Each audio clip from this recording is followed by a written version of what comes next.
The Blue Line Voice, Blood, Sand, and Smoke.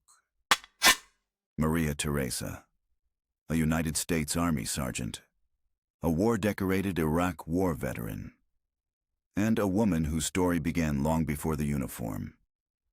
Before the Army, before the deployments, before Camp Liberty, Iraq, Maria Teresa had already survived battles most people never see. She survived sexual trauma before joining the military. She experienced homelessness before enlisting.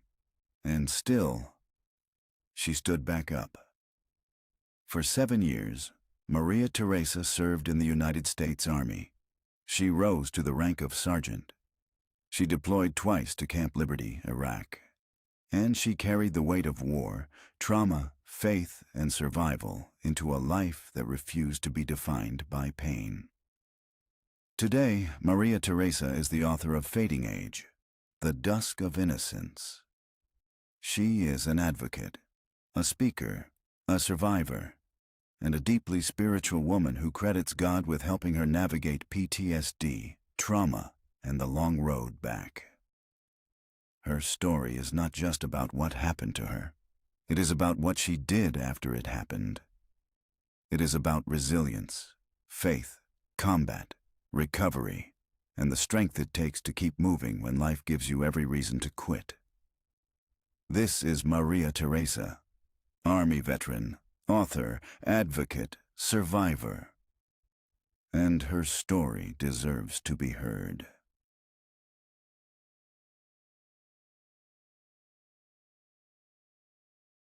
Hey, Maria, welcome to the Blue Line Voice, Blood, Sand, and Smoke.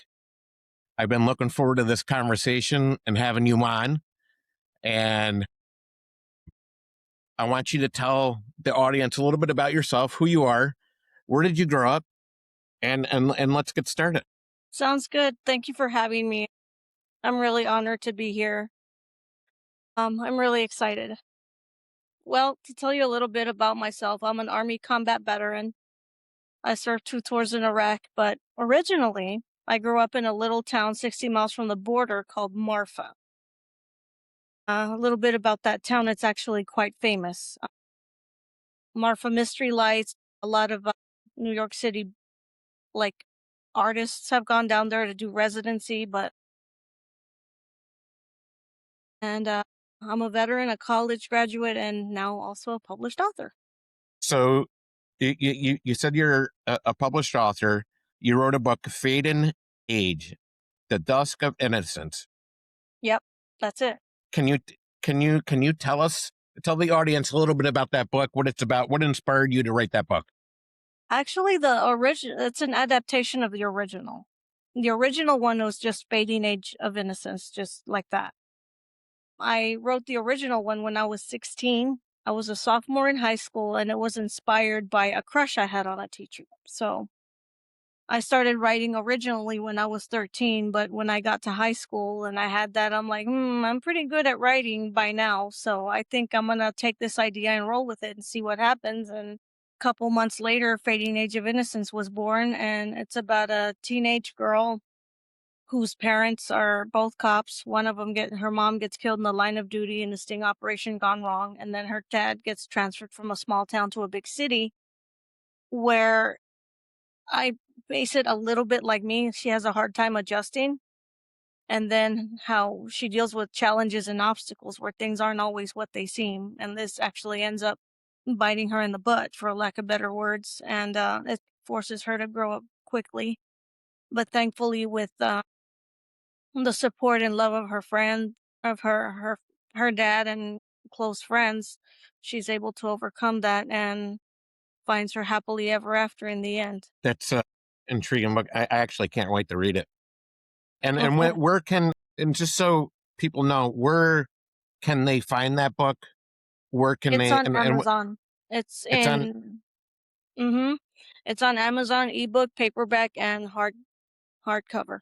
And what I will do is I will put that in the comment section, a link for your book and whatnot, so that guests can go and view it and purchase it on Amazon. Yeah, I'm hoping hopefully sometime in the future I can do a book signing again, because I did one here locally at the American Legion. They hosted me, so it was fun. Yeah. So a little bit more about you and where you grew up, the young Maria, and did your book that you wrote, did that your time growing up down in southern Texas, did that and have any type of inspiration of you writing that book? No, not really. It was all just my imagination running wild. The only thing that's relevant is that I'm from a small town, she's from a small town, and she goes to a big city. I went to a big city eventually. And I did run into a situation where things weren't always what they seemed, and I trusted the wrong person, but we'll get into that later. Yeah. You mentioned to me, we've talked prior to this podcast, but writing was a childhood dream for you. Is that Yes, correct? absolutely. And it's kind of like been that 30 years in the making, right? Yeah, I've kept at it. I mean, I discovered my passion for writing when I was in seventh grade. It was my seventh grade English class. Shout out to Miss Polson in heaven.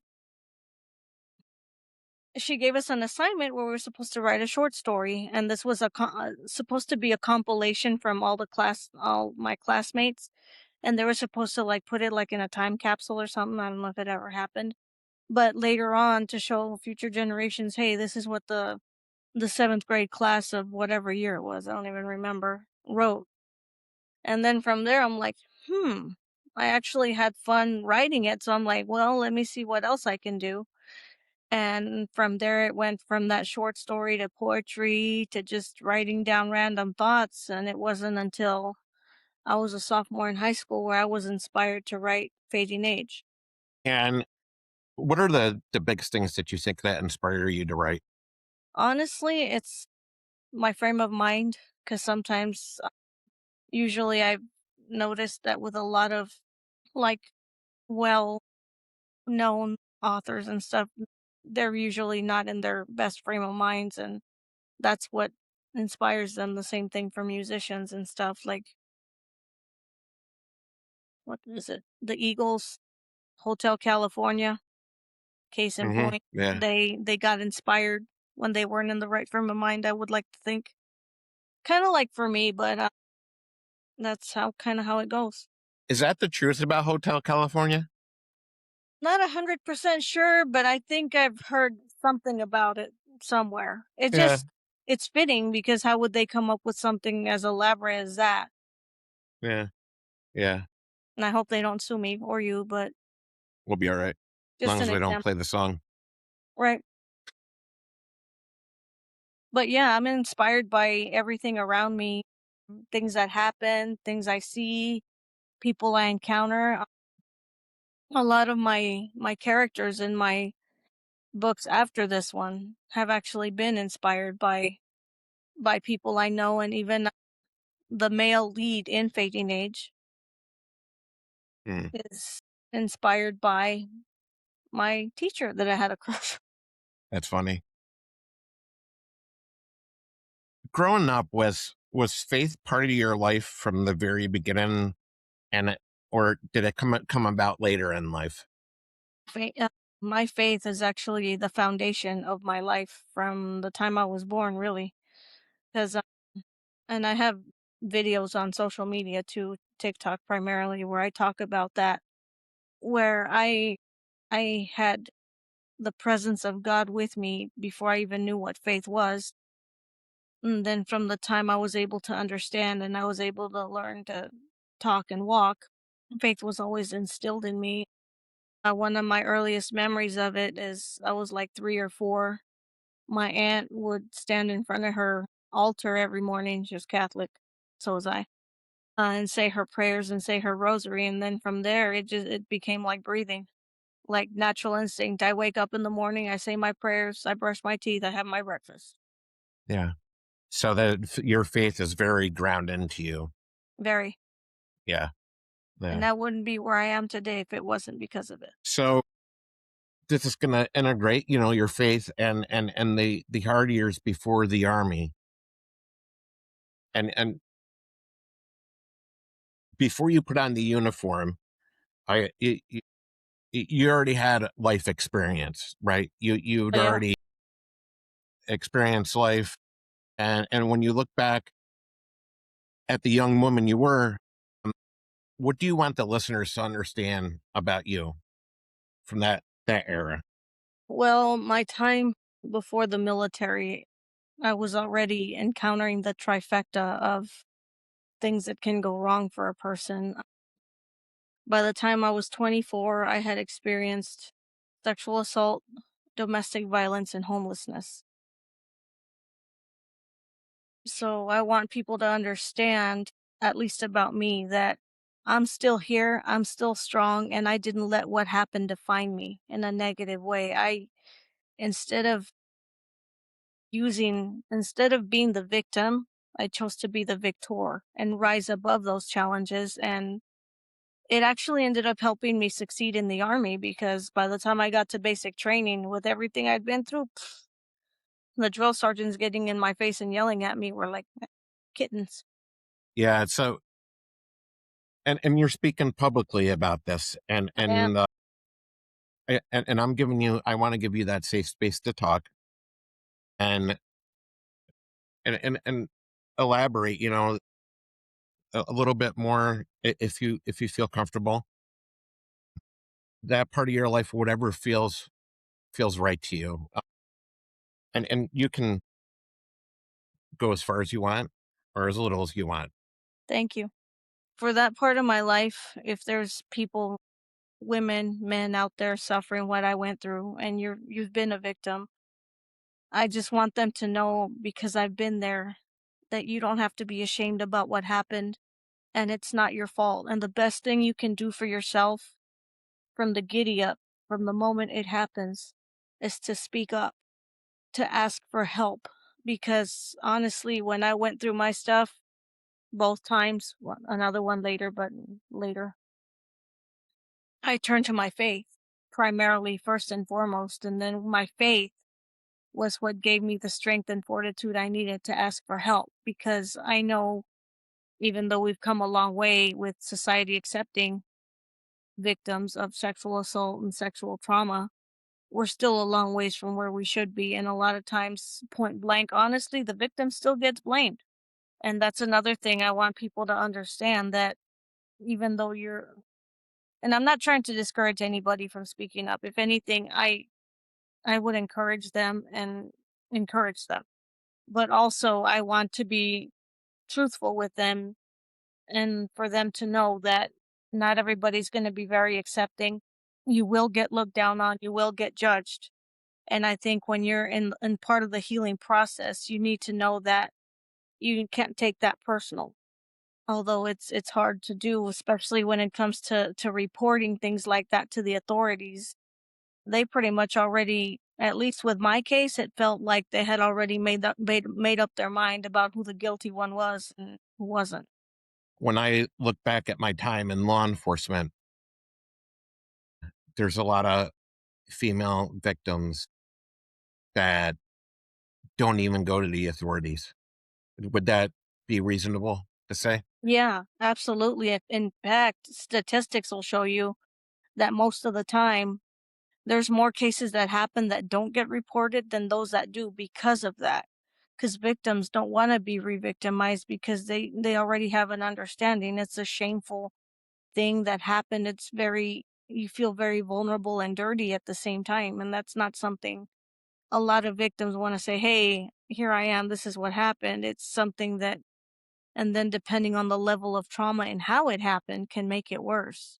Because, like in what happened to me in my personal life and what happened in the story is the perpetrator will often say nobody's going to believe you, and sometimes I think majority of the time I would like to think is why victims are afraid to speak up because maybe they've done some questionable things that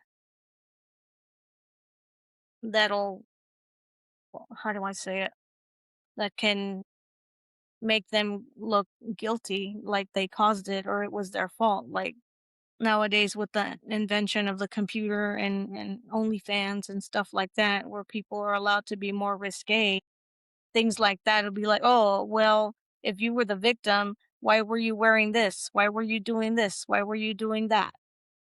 And that's irrelevant. When it comes to incidents of sexual trauma and sexual crimes, it's a matter of control. They want to be in control of something. And it just so happened that unfortunately, like with me, I found myself in the wrong place at the wrong time and I paid the piper. And I'm not blaming myself and I don't feel guilty about it anymore, but I think if I had a crystal ball and I could go back in time and do things differently, I would have probably made different choices that could have minimized the chance even more of that happening. That's hopefully people listen to what you say, because there are so many victims of sexual assault out there, and unfortunately there's also males of victims of sexual assault too, Yeah. and it seems like it's a stigma.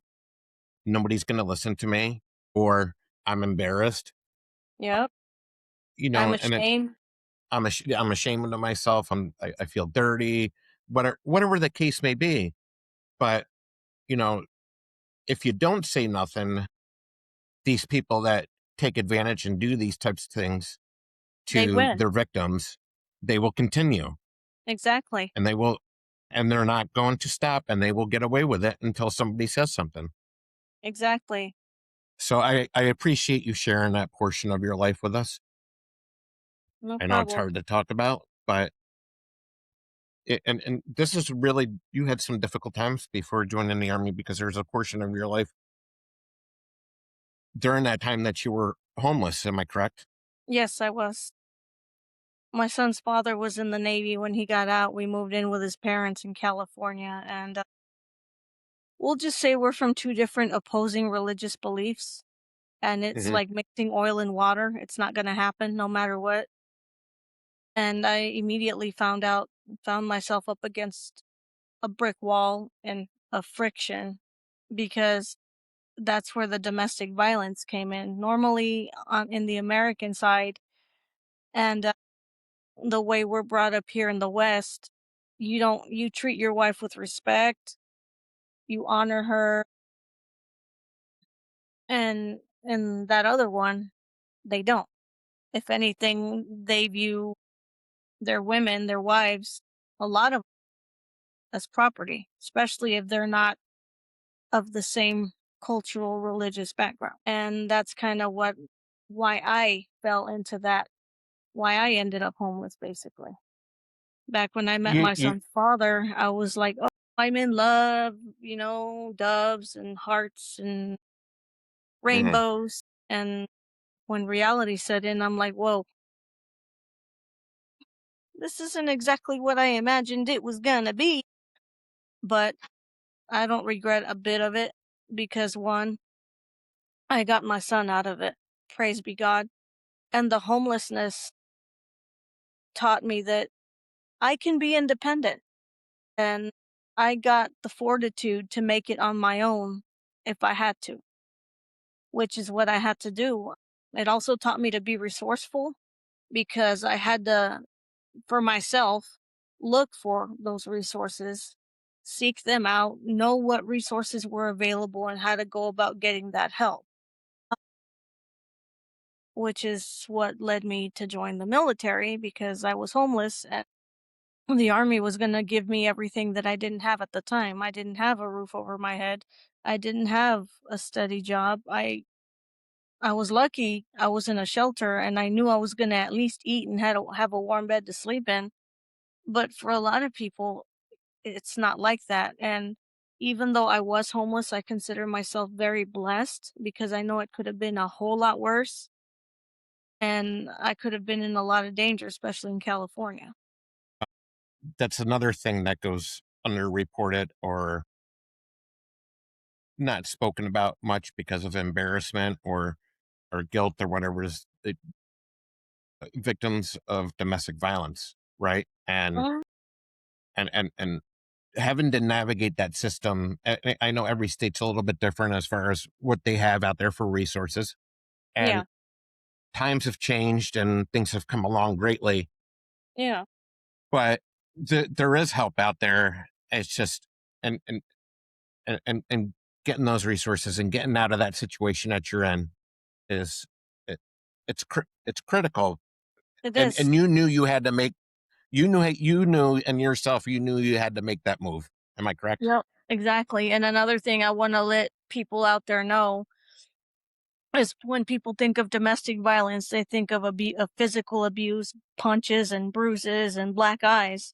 It's not necessarily always like that. It can be verbal, mental, and emotional as well. When Absolutely. your significant other, keeps you isolated, takes your cell phone, and won't let you talk to your family, or when his family tells you, oh, you don't pay the bill, you can't be making long distance calls, that's abuse. And that's what I had to go through. Yeah. And by the time I got ready to leave, it's actually weird the way it happened, but this is where my faith and my turning to Jesus Christ, my Lord and Savior, literally saved me.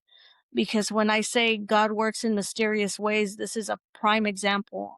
When I did finally get my cell phone back, you know how sometimes recycled numbers you get prank calls or wrong number calls or whatever? Well, this happened to me in the middle of the night. This random stranger calls, and I don't know what possessed me to spill my guts to this complete stranger. Because by this point, my son's grandparents were adamant that because I had called the cops, it was shameful to them and their beliefs. Therefore, I had to leave. I was no longer welcome. I had to leave my son there, and I was going to go back to Texas on a bus that my aunt and uncle were supposed to pay for. At least that's what they were wanting. However, when I got this phone call and I explained the situation to this dude, he was like, no. He's like, whatever you do, do not leave your son behind. Because if you do, they're likely to claim abandonment and you'll never see him again. So whatever you do, don't leave your son. And I got to thinking, well, you know what? Shoot, he has a point. Because considering all the friction already with that family, I wouldn't have put it past them. So rather than be safe than sorry, I was like, well, he has a point. But I'm thinking, well, who do I call? Where do I go? And then light bulb. I was thinking about my son. Well, he's seen a lot of the arguments between his dad and me. He's seen how his grandparents were treating me and ostracizing me. And even though he was only 3 at the time, kids sense things. They're not dumb. They pick up on things. I'm like, well, I don't want that for my son. So I called CPS and then they told me where to go next. And then they gave me instructions to get away from the house, take what I needed and my son, get away where I'm safe, and then call the cops, tell them what happened, what I did, and they'll take me somewhere, which is what ended up happening. Sure enough, as soon as the sun came up, it was daybreak, and I was already safe. They had called the cops, but the cops told them she's safe. She didn't kidnap him. You're good. Yeah. And then So from there, go ahead. hmm, and then from there, it was like that's when I was like, you know what? I did this for my son because I don't want him to grow up in that. I don't want him to grow up seeing his mother getting mistreated. And then when I got to the shelter, just before I joined the military, I was like, well, you know what? It's one thing for me to be on the street, but I couldn't do that to my son. So So th- you, there was a transition. You have your son and you're homeless, and you knew you had to make a move. You had to make a transition. Am I correct? I And did. Yes. and and you walked into a recruiter's office. Am I correct? Sort of. Actually, I walked into a job Go fair. Yeah. Go ahead and tell us about it. Okay. The funniest thing, it was at an arena downtown. I walk in, I see the army recruiter at the far end of the thing, and I'm thinking to myself, God, the army? Are you serious? Are you kidding me right now? So I was like, I remember telling myself, you know what, God, I'll sleep on it. So I went and I talked to the recruiter. I got my information. They gave me all the typical see the world, college paid for, and all this other stuff. So that night, when I went to sleep, when I said I'll sleep on it, God literally answered me because I had a dream where I heard the voice of, I could have sworn it could be an angel when she told me now is time. And then after that, I don't know if you guys or the public in general is familiar with the song God Bless the Broken Road" by Rascal Flatts. If you haven't heard it, I encourage you to go give it a listen, look it up, because that's what spoke to me. When I heard that song in my dream, I felt like God was speaking directly to me. Like, I know you're lost, I know where you're at, but don't worry, I'm gonna guide you.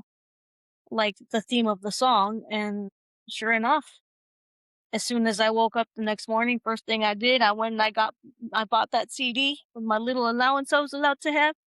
And then I went to the recruiter's office and I said, sign me up. He looked at me, he's like, "You sure?" I'm like, absolutely. So that was one part. And then the next part where I saw God acting in my life, showing his grace and mercy to me, was I had always wanted an office job growing up. It was like one of those lucrative things that only popular people in town got, like working at the courthouse or stuff like that. I'm like, that would be cool. I would be happy with an office job. A bonus, not necessary, but I'd be happy with about 5 grand. And wouldn't you know, by the grace and mercy of my Lord and Savior Jesus Christ, that's exactly what I got. I got 42 Alpha Human Resources Specialist and a 5 grand bonus on the dot. So I dare anybody to tell me God doesn't answer prayers to answer me that. I had nothing. That's pretty moving. I was on the street. I had been verbally, mentally, and emotionally abused. But at the same time, looking back now, I remember that just before I left my son's father's house, he told me that I should convert and switch to this other belief system. And I remember looking at him straight in the face, and I told him I would rather live in a cardboard box on the street than turn my back on the only God I've ever known. And then fast forward to about 5 years ago or so, 20 years after I left, when I said that, I owned my own home in my name. 4 bedroom, 2 bath, tax free. God sometimes takes a while. But you know what? When they say he gives you more than you could have ever imagined, that's what he's done for me. Yeah. Where in the world, being from an itty bitty little scrawny small town, was I gonna imagine that me, who got made fun of the whole time, who was never expected to amount to anything, would get to serve her country honorably for 7 years, get to see the world, get to meet famous A-list celebrities, including one of the presidents, get college paid for in full, no student loans, graduate with honors from college with a bachelor's degree, get picked out of 800 people to be in the National Society of Leadership and Success, NSLS, which is like National Society at the college level, and then have a GPA high enough to get accepted into a top 15 law school. Granted, I only went for my master's degree in legal studies that I can't do anything with because I don't have a paralegal certificate, but that's beside the point. It's like everything that I have ever prayed for, God has seen me through it. And then some. When I was wanting to graduate with honors from college or in high school, I didn't know NSLS existed till I got a letter in the mail saying, "Oh, yeah, you have a 3.85 GPA. Come on, sign up." So going back, so you sign up with the Army, and I'm sure it wasn't too long after that you're on your way. Walk us into basic training. That was actually quite funny because when I got there in life, I'm 4'10", 100 pounds soaking wet. At least I was back then. Uh, Drill sergeants thought it was kind of cute, and I looked helpless and defenseless, and they had no problem getting up in my face like typical drill sergeants do to soldiers coming in. Well, they learned real quick I wasn't one of them. I remember standing on the line, telling a drill sergeant as loud as I could that I might be slow and I might be last, but I wasn't going home. And from what I can remember, they didn't mess with me too much after that. What do you think the hardest part for basic training for you For was? me, it's actually a lot of the obstacle courses because they're not short people friendly. Like some of the leaps and jumps you have to make from one post to the other Yeah. one, and I didn't like heights at the time, so I struggled with that, but I thought it was pretty cool that I got to rappel down a 40-foot tower and not be scared. Yeah. I was like, "Yeah!" I felt like an action like a star in an action movie in my mind. And what during basic training was there a point? What was the Army doing back then? 10 weeks. I think so. Yeah. Was there a point during that time frame where you said, "I'm going to make this"? The minute I got there, because I knew I had Yeah. nothing else. Quitting when I got there was not gonna be an option, no matter what I had to do, how many prayers I had to pray, or how many tears I had to cry. I was not going home because And you I also felt that if go ahead. God had brought me up to that point, it was because He was gonna help me get through it. So you do your basic training, and then you have to go into the Army's AIT, Mhm. which you were a 42 Alpha for as a human resource specialist. So where was your AIT at? Basic and AIT for me were both at Fort Jackson. Okay. So you stayed in the same place. Yep. I just went from one side of And the base to the other. when I was down at Leonardwood, even though I was in the Air Force, my schooling was with the Army and other branches, but the Army's AIT was very similar back then to when they came out of basic training, went in the AIT. AIT was still a little similar to basic training. Am I correct? A little bit, and the structure-wise, we still had drill sergeants, we still had to march from here to there and there to here. We did have, other branches alongside us, but they were in a separate building. Yeah. And so you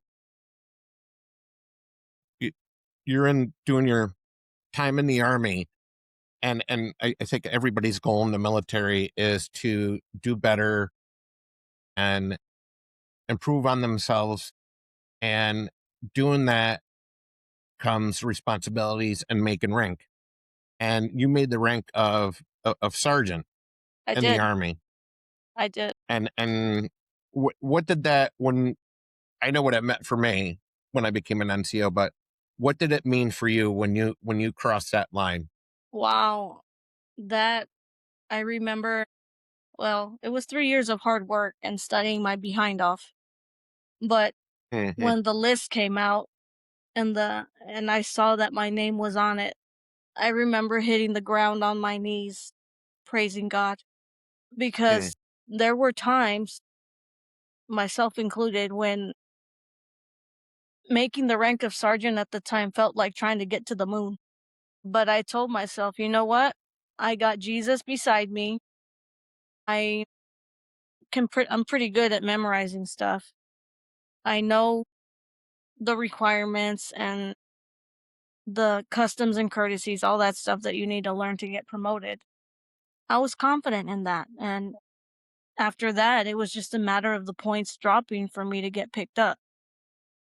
Because I believe at the time, the points were I think it's a different system now altogether, but back then it was like 690 something. I had like they dropped down to 6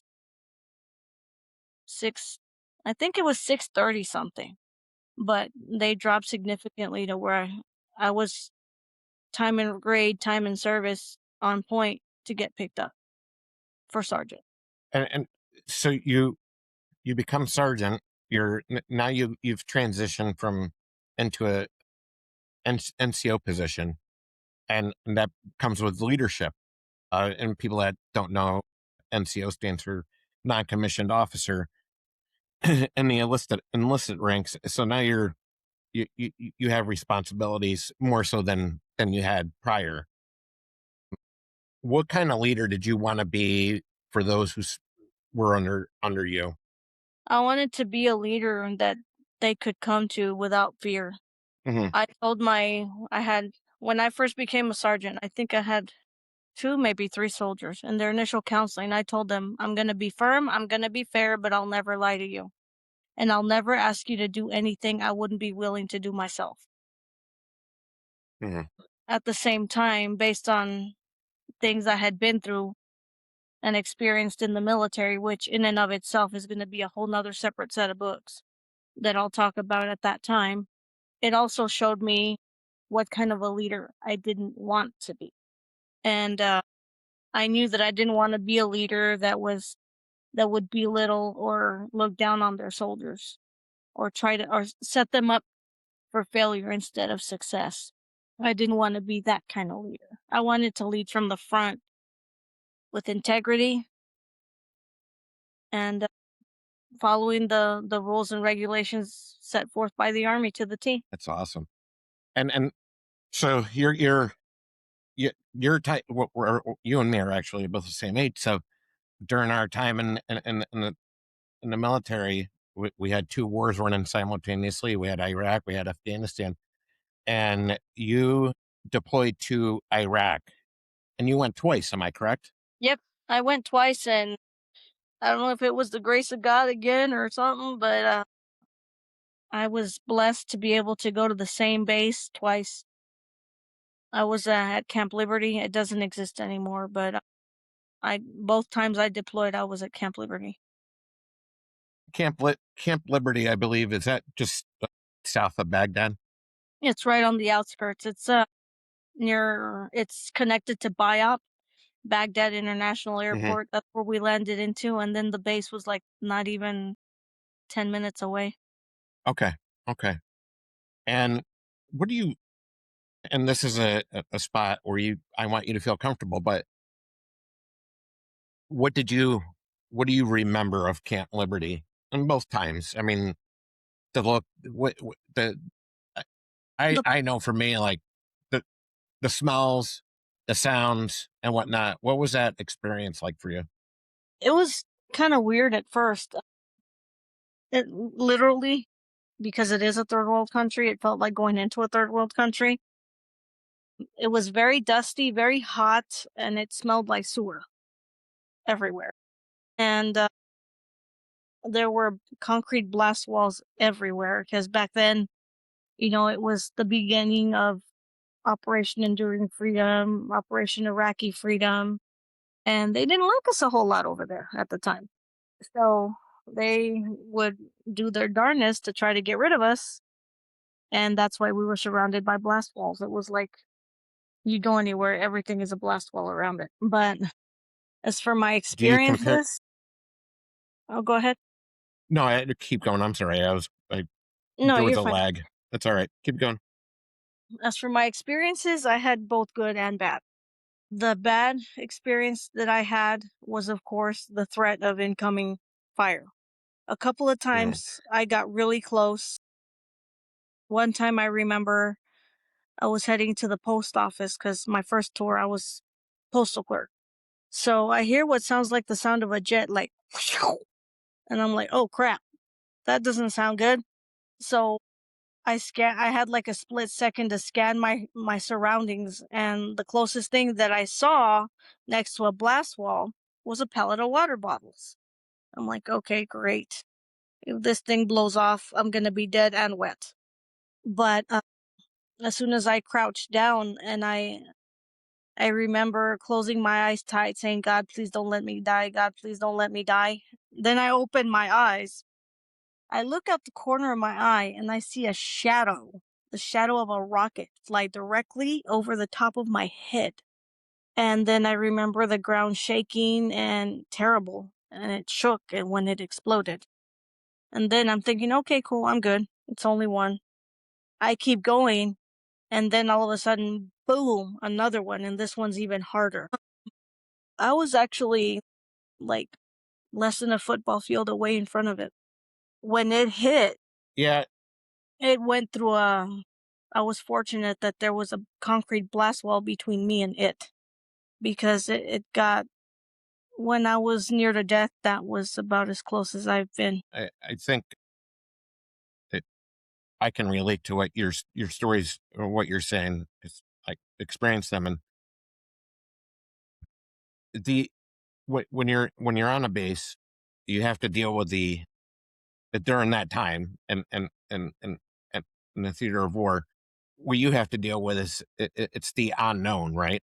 You don't Yep. know when the insurgent's gonna, you know, make that decision to fire those rockets off and Yeah. direct them towards the base. And and they didn't have great accuracy all the time. So it's not like Yeah. there was no prediction of where it's going to land. And I don't Mm-mm. know if your base, I don't know if Liberty was the same as where I was, but normally the air raid siren went Yeah. off after the explosion, right? No, we got pretty lucky. Ours worked pretty good. Like within moments of hearing the incoming, incoming, we'd hear the Really? You're, yep. mm-hmm, I think it could have been probably because Camp Liberty was also one of the major bases and they had to know ahead of time before the mm-hmm. insurgents were coming. But let me tell you what, them guys were sneaky. They would get on post too. I remember one time they parked up.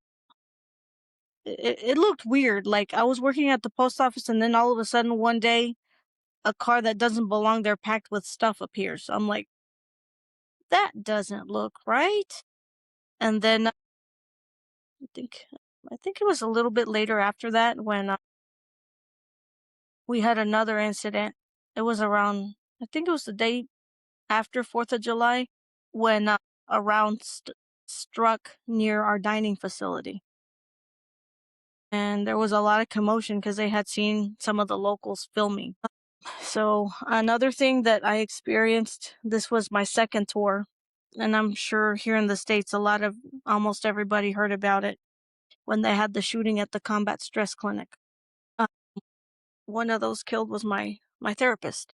And I remember the experience because leading up to this thing happening, my unit had sent me there because for a time I shut down completely. I wasn't talking to nobody. I would just keep my head down, mind my business, go to my job, do my job, go home for weeks. And then finally they're like, "What's wrong?" I'm like, "I don't want to be here no more, but I'm deployed. I can't go home, so I'm dealing with it the only way I know how, which is shutting down." And they're like, "No, no, no. We're going to send you, for a week. You won't have to deal with the office or anything. It's like a little mini vacation on post." All I do was go to classes and learn stuff and all this other thing. So then when I was there, I remember because it was shaped like kind of like a box, but like a C, like you take out the middle and it's open. I remember coming up to the doorway that would go into the waiting room. And for some reason, I didn't know it at the time, but I would get this god awful, dreadful fear that I couldn't explain, like in the bottom of my heart, like I sensed something was coming. I didn't know what, but I sensed it.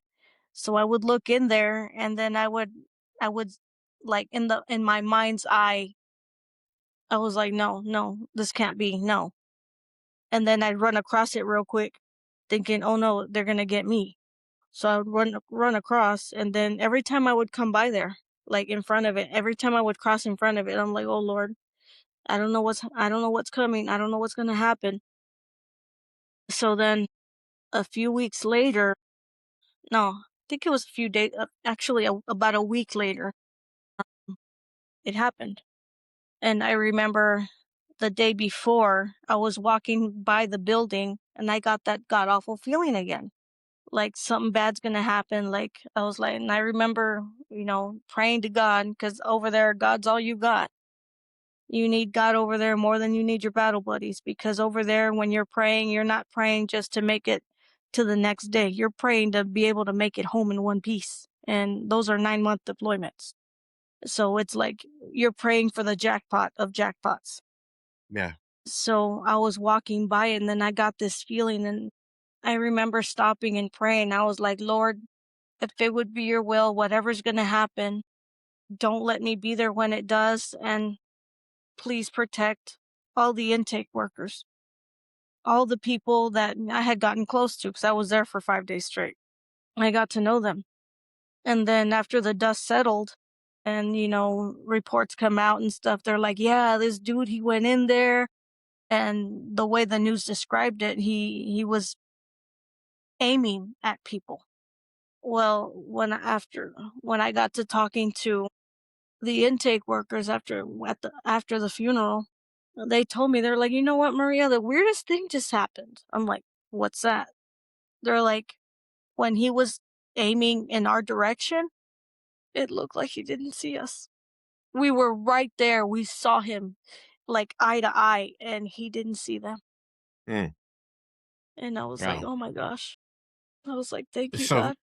faith was a big part of deployment. You already mentioned that. And did your relationship with God change Yes, when you were yeah. I would say it magnified, because, at the time, both times, I didn't have the best relationship with my chain of command or my battle buddies. So, like always, whenever I've been just me, I always turn to God and I'm like, God, it's you and me. We got this. I know you got my back. I know you got my back. And that's how I was able to make it through both deployments. But not everything was doom and gloom. There were some exciting things like over there, because we are so far removed. The USO often does tours with celebrities and singers and stuff. So one of the fun things that I got to experience there was I got to meet, I think, two of my favorite singers, country music. And also, this person was doing a humanitarian aid mission with NATO. She stopped by and wanted to say hi to us. The only thing I'll say about her is that she's really famous. She's been in a lot of movies, and she is not stuck up at all in person, not even a little bit. My favorite movie by her is Tomb Raider, so that'll tell you who it is. But she was a sweetheart, and I felt so humbled to meet her. And I remember too, I'll tell you a funny story about how God shut me up, because he can do that too. So I remember I was thinking, oh really, God? So I have to be a wounded warrior at Walter Reed to be able to meet this person? Is that how it is? 2x4 moment in the head by Jesus. Hypothetical. Right. She comes to our base, and it's like I could see God telling me, okay, now what are you going to complain about, huh? Mm-hmm. I brought And her to you. yep. And then another cool thing that I got to do was meet the sitting president at the time. It was like crazy. It was like going into an airport and you could see those guys everywhere. But we're military. Come on now. They're easy to spot for us. And I remember I was like, dude, you stand out, you stick out like a sore thumb, right? Just saying. But I thought it was really cool that me, little bitty old me from a bit like pipsqueak small town, again, getting to do something that is, wow, nobody in my hometown would ever get a chance like that. Or seldomly, I should say. So I'm over here thinking, yep, for not being the name most likely to succeed, I've sure succeeded in a lot of areas. And I've gotten to do some pretty cool things and meet some really awesome people. That's awesome. So that was the highlight of my trip. My deployment, I should say, not trip. When a lot of veterans that are in theater, we come home and it's like a culture shock, right? But when you came home, what was the hardest part about when you came home? The hardest part for me was readjusting to civilian life because over there it's like you have you you hear things, you experience things that here in the States don't happen, and when you hear they startle you and you jump. Like, for example, whenever I remember I was out eating with my aunt and my uncle at a restaurant, and then refrigerator door would slam shut, and I remember jumping. And then when it shut again, I ducked under the table, and my aunt and my uncle looked at me like, "What's wrong with you?" And then I had to explain to them that's what it sounds like when an incoming round hits. So subconsciously, my mind is wired for a rat. Yeah. And it was one of those things where I had to slowly, what is it? What would be the word? To overcome. A challenge to overcome is unwiring my brain from a rack and wiring it for back in the States. Yeah, you don't unwire just like that. No. Mm-mm. And So for a lot of when you people, it takes a long time. Sorry. it does, it sticks with a lot of people, right? Yeah. It doesn't. I don't say it. You're always going to remember it. Yeah. It's not going to go away. But you know, PTSD is a word that's thrown around, Oh, yeah. but very few people understand what it's like to actually live with it. How would you describe it? I mean, I've heard this. People say this is people that would never, and and and I don't want to upset anybody by saying this, but first responder community, veterans community, nurses, we're we see a lot of bad stuff, and I've heard the word PTSD thrown around outside those communities, but what for people that don't carry it or don't have it, how would you describe it to people that don't have it or think they have it? Well, for me, because I still suffer with it now, Hmm. because not only do I have the trauma of before I joined the military, but also the things I experienced in depth within the army while serving my country. It doesn't go away.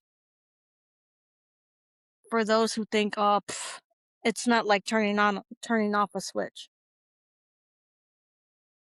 And it's not a label. It's not something to aspire to have or to, like in current times, people, I have PTSD and like, and they're 16. I'm like, mm-mm.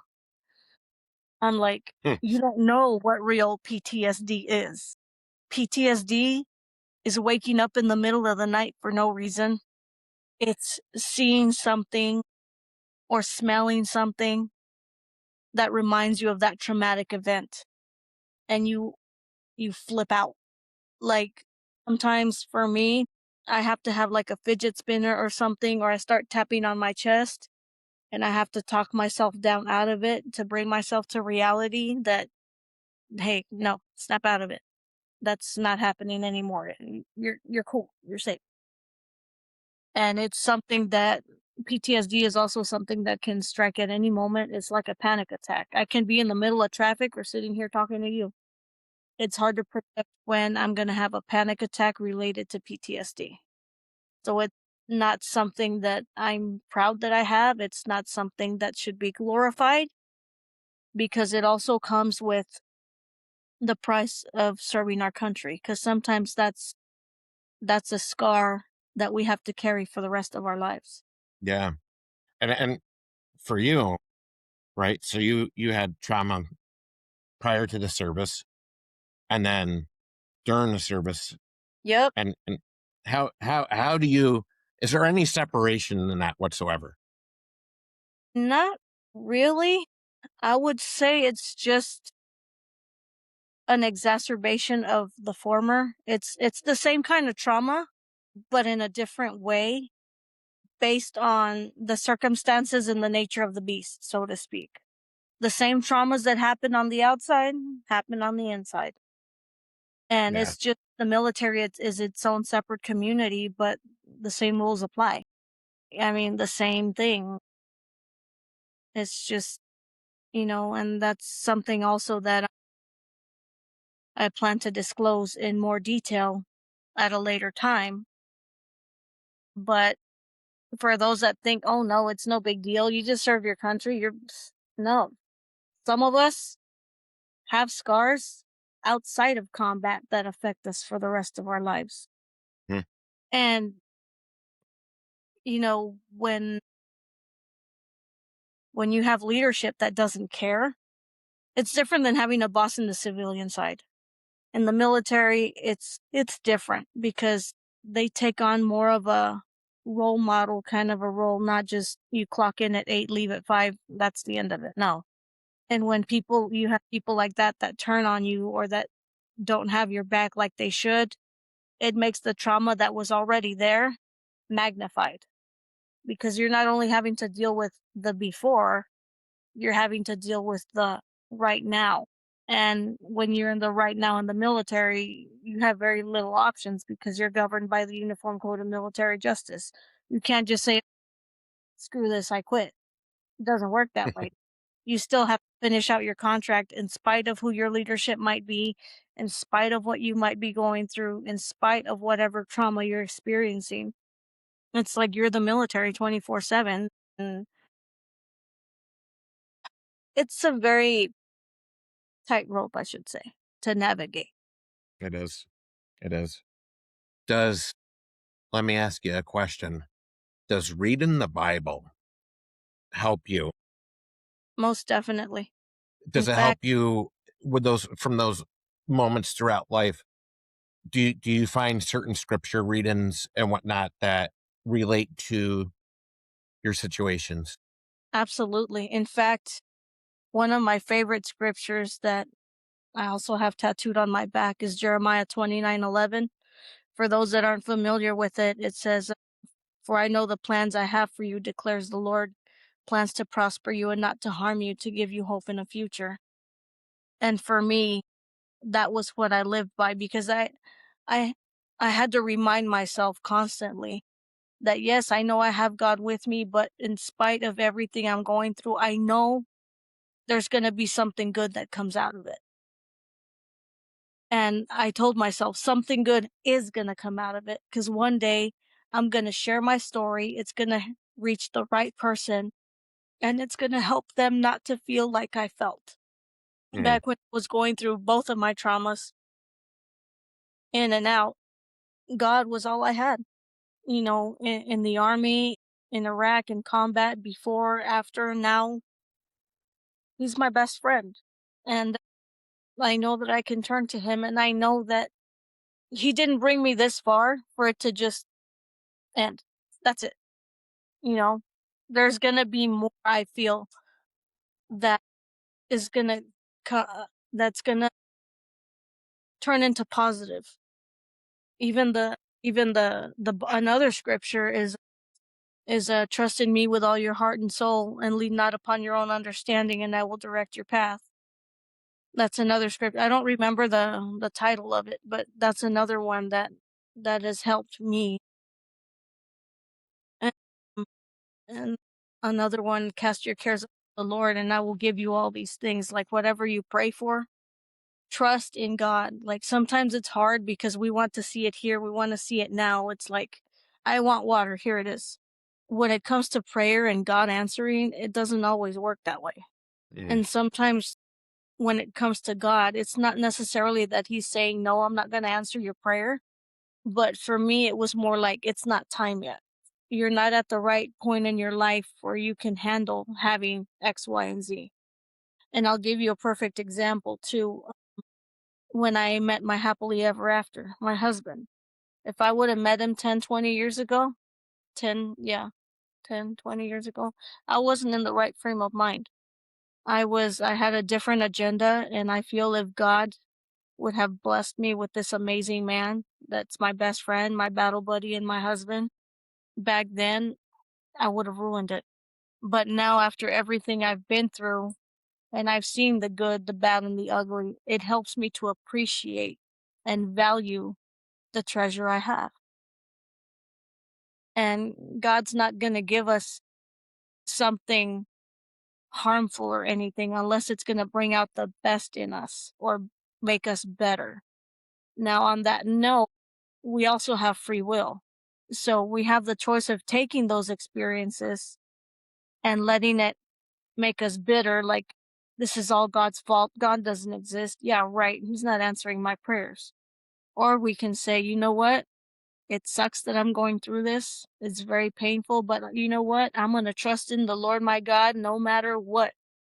I don't care who says what does what. I'm going to put my faith and trust in Jesus because something good is going to come out of this. So And that, that would correlate into the, there's so many people that will listen to this and who feel like God doesn't listen to them. He doesn't hear me. And which I don't believe is true, but what do you say to those people when they say, and I'm sure you've heard it from friends or whatnot, or other yeah, people in walks of life, that he doesn't listen to me. What do you say to those people? I say to them, be patient because whatever you're praying for is on God's time, not yours. And he's not going to give you something that's going to corrupt you.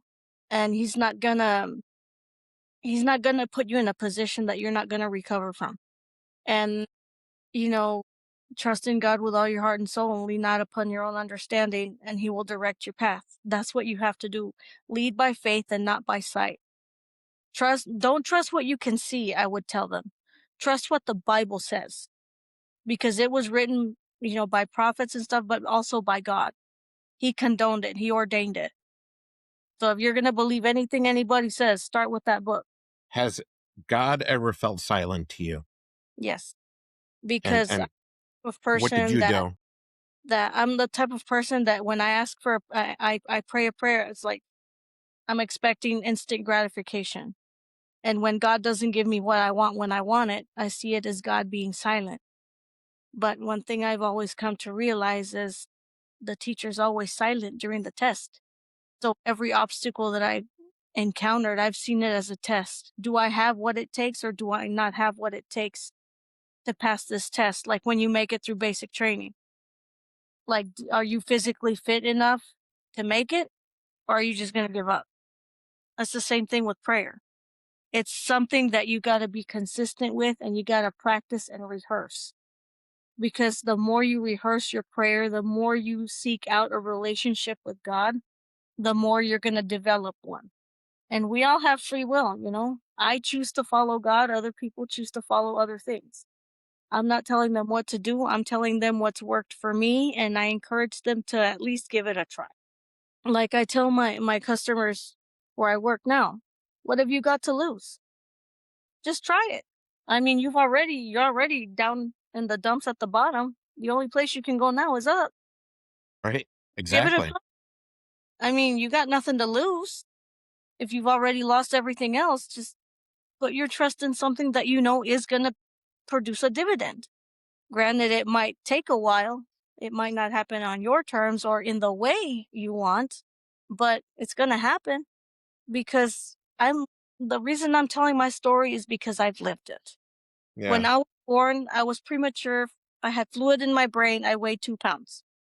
Praise be God. 40 something years later, here I am telling you guys about it. Because if he did it for me, I know he's going to do it for you guys. You just have to believe and have faith. I mean, I can't drive that home any more than trust. If you don't believe me, I have a I encourage you guys to follow me on social media. I have a video on TikTok where I show you guys my scars. If God hadn't been there and he hadn't guided the doctors, given them the wisdom and guided their hands through every delicate procedure, I probably wouldn't be here right now. But I am. It's amazing, amazing everything you've explained. And going back, you were at 3 days old. You rolled over on yourself by yourself. Yep, Am I correct? yep. Yeah. That's mom always told me every time I got down on myself, she's like, you're a miracle baby. You can't just give up. She's like, you're here for a reason. Not to compare, I'm not comparing myself to Jesus, but he rose from the dead after 3 days. I wasn't supposed to make it. I rolled over after 3 days. That was God saying, I'm not done with you yet. When you're down in the dumps, you're feeling down, you feel like this is it, no mas, and you wake up the next morning, that's God telling you, I'm not done with you yet. There's more for your life. You just gotta trust. Yeah. So now that we've heard the story, which for the audience, like Maria and I did talk obviously before this, but and I've heard a lot of this, and it's courageous for her to come on here and share her story. But let's go back to the book because I'm really interested in it. Oh And yeah. and and you know the title. Why'd you pick it? Well, I picked Fading Age of Innocence, because it follows the theme of the story. Young adult woman coming of age, her innocence fades as she experiences things in life. Now, the remake of it, Fading Age, The Dusk of Innocence, which is the post 2020 version to make it up, to be in tune with the times. Fading Age, The Dusk of Innocence also continues to follow the theme of the story because she's at the dusk of her innocence. And it's like getting ready to end one chapter to begin another one. I still haven't decided if there's going to be a sequel, but right now where it stands, the title of the book basically lets my readers know that she's coming to the end of a chapter, the end of her innocence. I know for me personally, like writing is very therapeutic. There's something about it. I don't know what it is. It feels it feels nice and it's common. Mhm. How about you? Yeah, the same. For me, writing is very therapeutic. Like sometimes, when you're listening to a song and it hits you just right, and then you have that stroke of inspiration, that's kind of how writing is for me. That's how, when you mention it being therapeutic, that's how it's therapeutic, because it helps you dig up things that are buried that need to come out.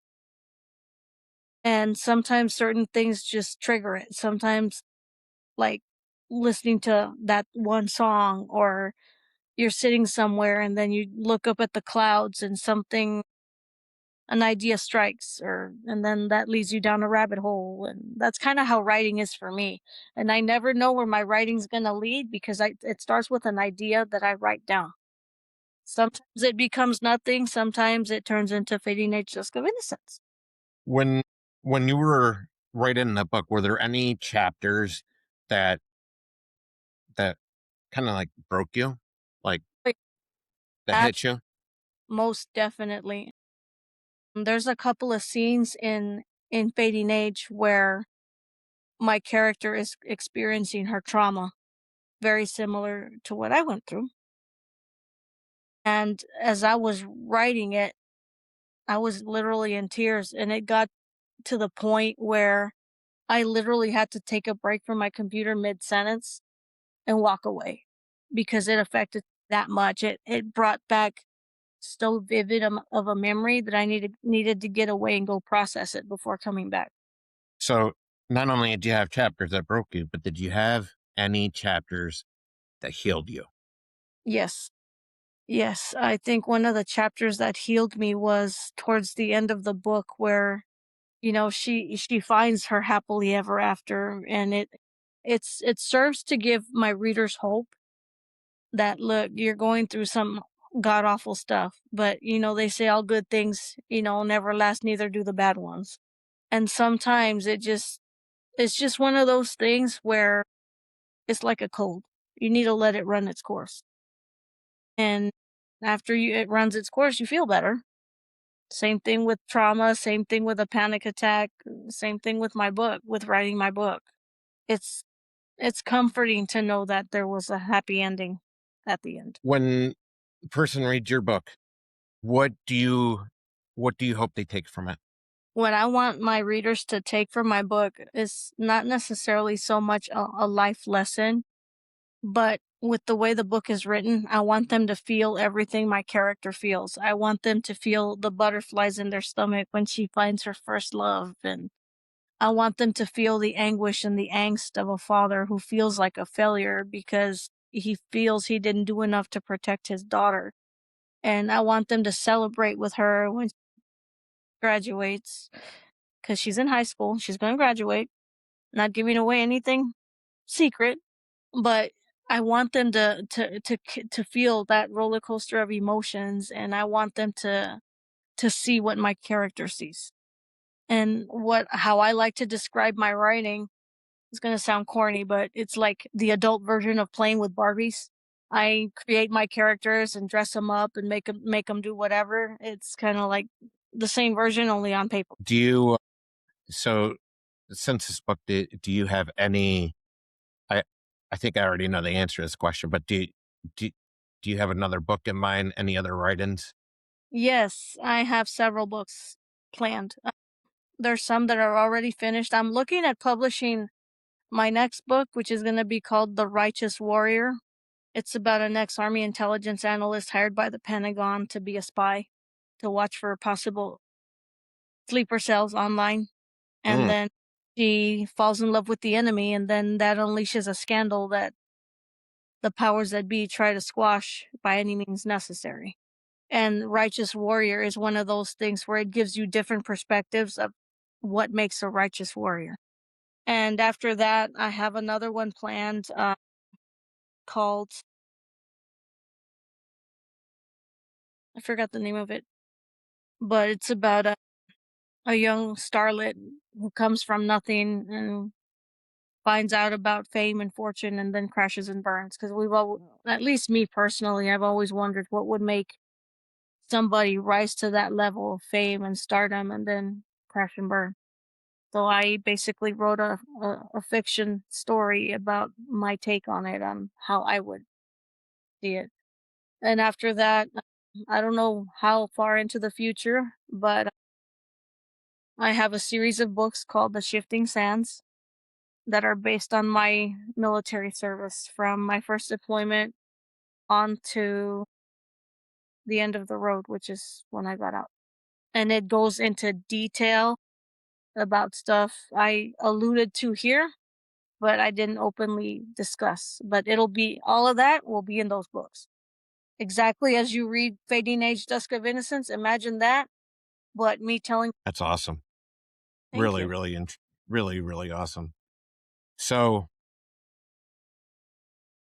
somewhere right now, somebody will be listening to this podcast, and it, hopefully there's going to be women, there's going to be men, but women.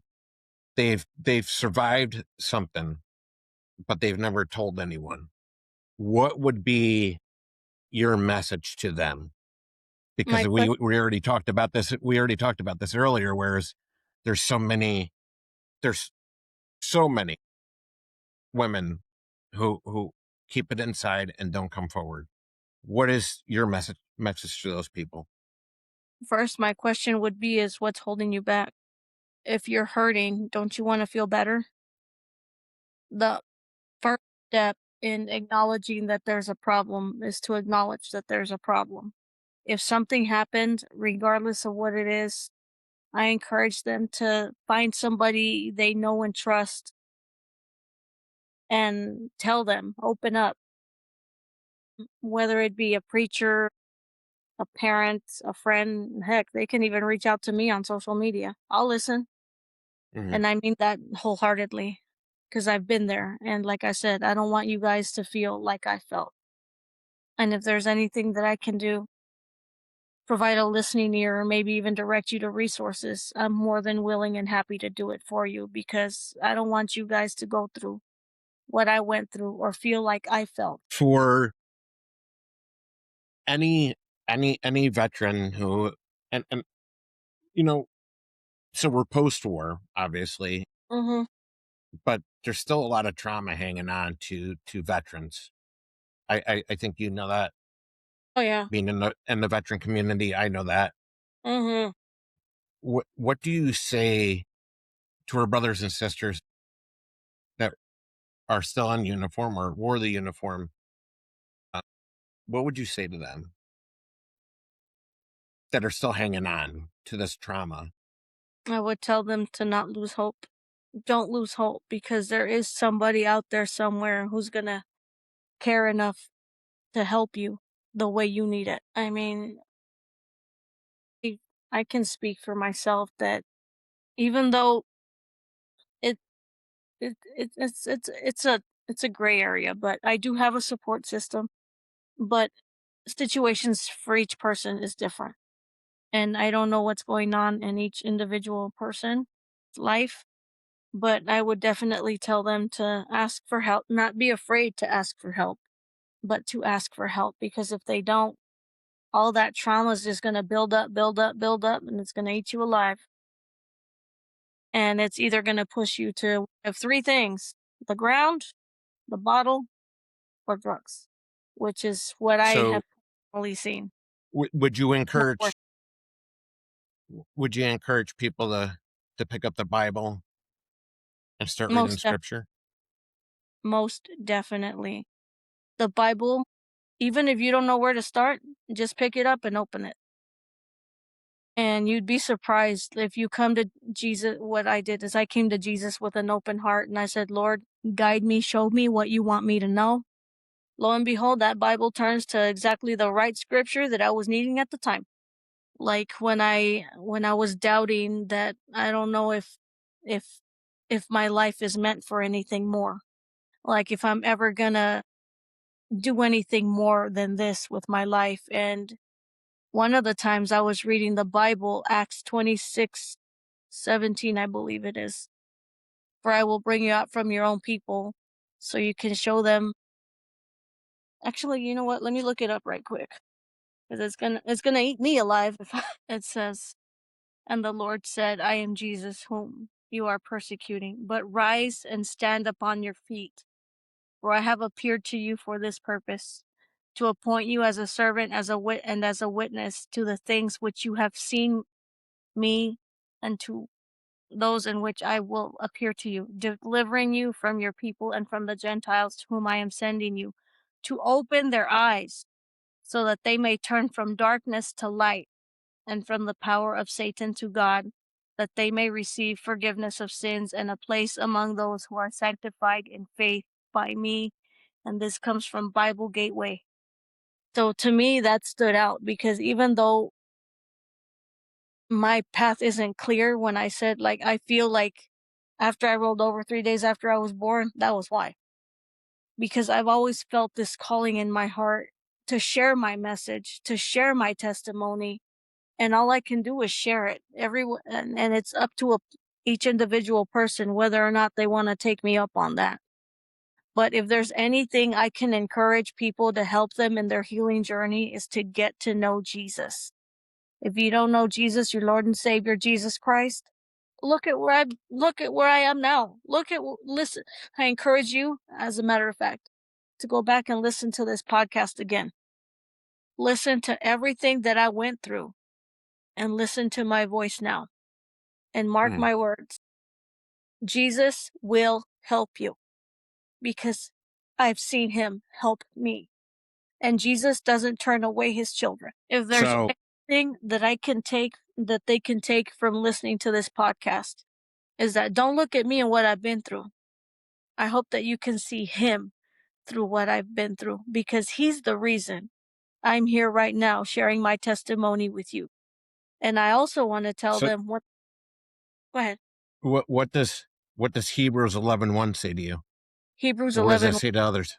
It says having faith is being sure of what you hope for and certain of what you do not see. That means Don't lose heart. exactly. Being sure of what you hope for and certain of what you do not see. If you know in your heart that you're going to make it, trust that God is going to get you there. Jesus. Mhm. Uh, I have a question for you, and I get this asked every once in a while, Yeah. and what do you wish someone had told you when you were 20 years old? When I was 20 years old, I wish somebody had been honest and brutally honest with me and told me, buckle up, sweetheart, put your big girl pants on and hold on, because it's not going to be easy what you got coming, but here's a Bible. This will be your guide. You got this. Yeah, and I can't thank you enough. Yeah, through my experiences in my career fields, I know what I've heard these stories, right? So it takes a lot of courage for somebody like you to take their time and and come on a show and share these stories, right? It's not easy. Mm-mm. It's not easy. And is there any final message that you would want to share? My And final I'm giving I want to give you the time to, before we depart, I want to give you the floor. And thank you. and if there's anything spiritual or any other message that can be given, what would you say to others? I would tell them that we live in crazy times. You know, politics this, politics that. A lot of us are confused. We're going through stuff. The economy's not doing the greatest right now. I would tell them, especially if all this is affecting their mental health and they don't know where to go or where to turn or they feel like giving up, I would ask them to consider that whenever the world gives you a million reasons to want to give up and quit, to turn to Jesus Christ and ask Him to help you find the one reason you need to keep going. And again, if you don't believe me, I encourage you to listen to this podcast again. 20 years ago, I was homeless. 20 years later, I own my own home. That seems like trying to get to the moon for somebody who came from nothing, who was on the street, who's been a victim, who's been a survivor. It's like God helped me, and I know He's going to help you too. And my my biggest prayer, I guess, would be, please don't look for permanent solutions to temporary problems. Because I Mm, know when I was in those stages of my life, there were moments when I didn't think life was worth living, to be honest and blank and upfront. But you know what? I took that same feeling of uncertainty and I put it in God's hands. When I was going through my thing post Army, because I don't think we really touched much on that, I lost my Army career, I lost my grandma, and I lost my baby girl in the 12th week of pregnancy, back to back to back in less than a year. When I say I was at the end of my rope, I was at the end of my rope. And that's when the real test came. And I had to ask myself, do I want to be the victim and let all this define me? Or do I want to be the victor, put my faith in God and trust that all these things I've been through are going to be used to help others who are in the same boat? Because I knew that if I closed the curtain for the final call, then people weren't going to get to hear my message, especially those who needed it most. So if you find yourself in that situation, please don't close the curtain. Use everything you've been through to share your story and your testimony. You never know who that's going to reach, who it's going to touch, who's going to need your message at that exact time. Because when I tell you God works in mysterious ways, you better believe it. It's a true story right there. Amen. And if one thing listeners can take from this conversation today, what would it be? Don't look at me and what I've been through. Look at how Jesus has helped me get to this point. Listen to this podcast and see how he's the one that shines through in all of it. I'm not taking the credit for any of this. The only thing I'm doing is alive and breathing. Everything else is on God. Because trust me, if he didn't want me here, there were many times he could have called me home, but I'm still here. And I want that to be to help you guys out there who are going through what I did. So what does Philippians 4:13 have any meaning to that last message? Philippians 4:13. I just thought I'd throw it out there to you. That's exactly, if we could summarize my testimony, that would be it in one sentence. I can do all things through him who gives me strength. He's the reason I'm here right now. Because if God hadn't given me the strength, So, Maria, I can't thank you enough for doing this. You're a courageous woman. You've been through a lot, and things are better than they were 20 years ago. oh God, yes. And yeah, and you have a good support system, and you're doing good, and you're here to help other people, right? That's my goal. I would want nothing. And for the viewers that are watching, Maria's on TikTok, Instagram, and Facebook, and I can attest to this. She's a very approachable person. We've talked prior to this podcast. You can find her on Facebook at Maria Teresa, and her, and correct me if I'm wrong on this, your TikTok handle is Maria.Teresa38165. And then on Instagram, you can find her at Maria Teresa Author 2026. So Maria, thank you so much for coming on the Blue Line Voice, Blood, Sand, and Smoke. It was such a pleasure to have you. I can't give you more than enough credit for taking this time to share these events. And most of all, I hope people listen, and I hope that it helps people. And I will have resources in the comments based on the topics that we talked about. So, because we don't want to leave people without resources, right? There's always something out there. And to all the listeners out there, I promise, if you write to me, I'll write back, and I'll be as real as it gets. There's not going to be no hidden agenda. It's just me trying to help you. Awesome. Thank you so much, Maria. Thank you. Have a blessed day.